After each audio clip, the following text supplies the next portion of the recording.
Welcome back, everybody, to another Overreaction Monday video with us. It is week 2, and we are going crazy with how many insane games there were this weekend. So stay tuned to all our Overreaction videos. But today, we're going to be talking about the Detroit Lions. All right. And last week, I said on the podcast as a Packer fan, like, hey, I think the Packers just played that much better. I still believe the Lions are a good team.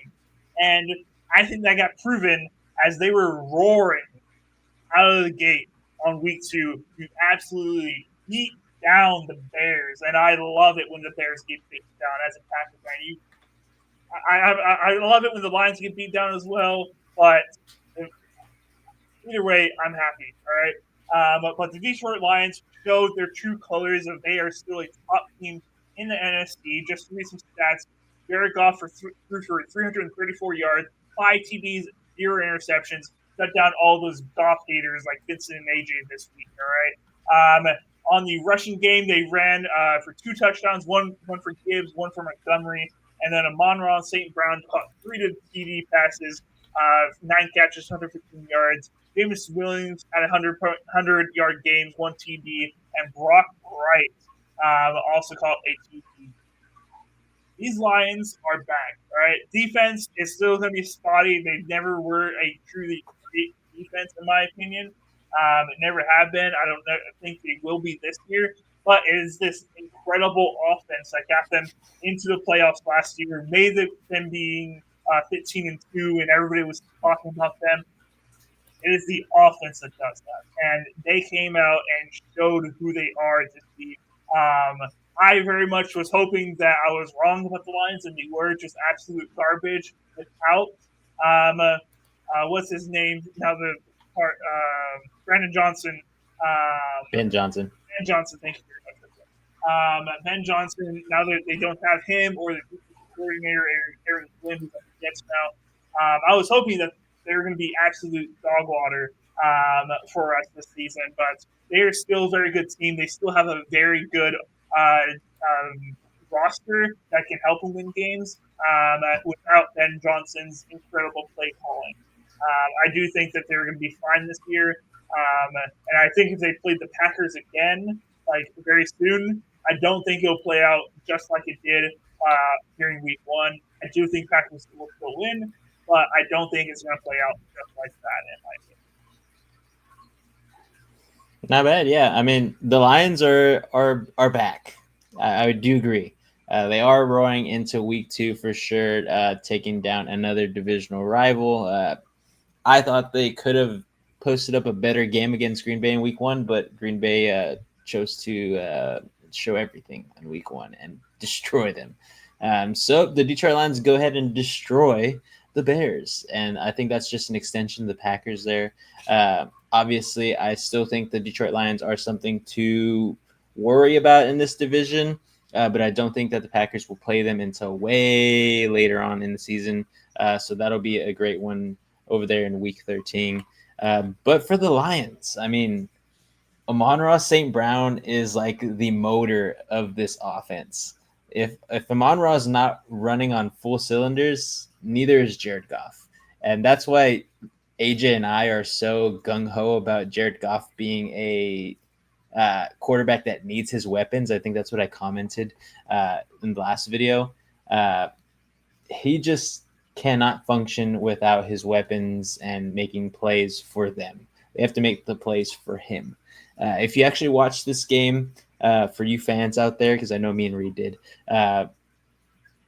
Jared Goff was not the impressive, gunslinger.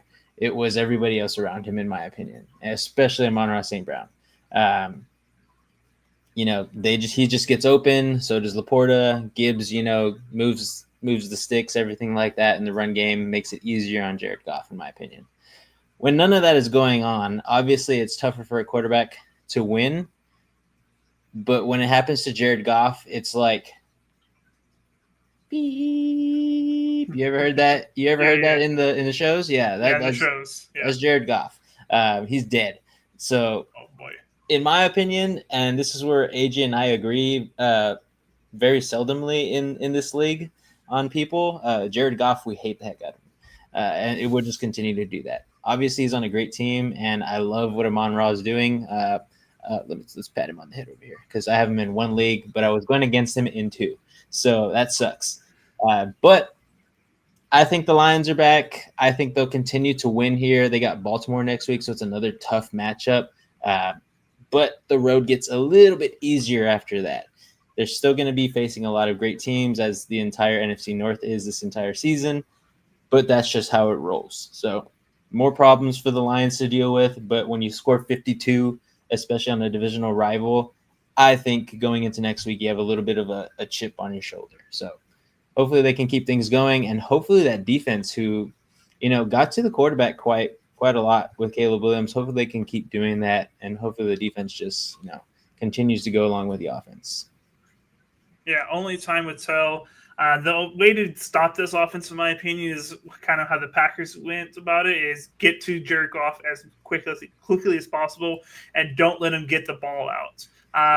Because once the ball's in Amon-Ra's hands, he's going to make something happen. He's going to make players miss. He's going to make a play happen. He's going to get a first down. He's going to extend the play, whatever.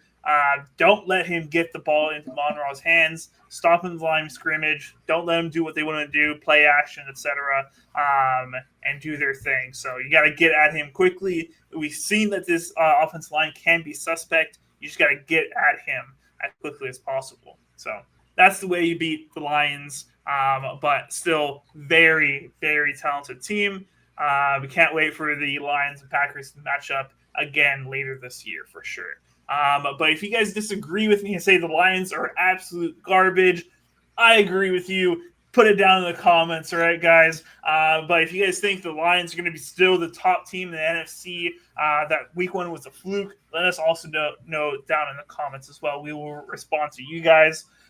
If you guys are enjoying these videos, hit the like button. If you like this channel, make sure you hit that sub button. It costs you absolutely nothing. And we will be live tonight to watch the Buccaneers and the Texans play this Monday night at 6 p.m. So make sure you guys stay tuned, and we will be hanging out with you guys live.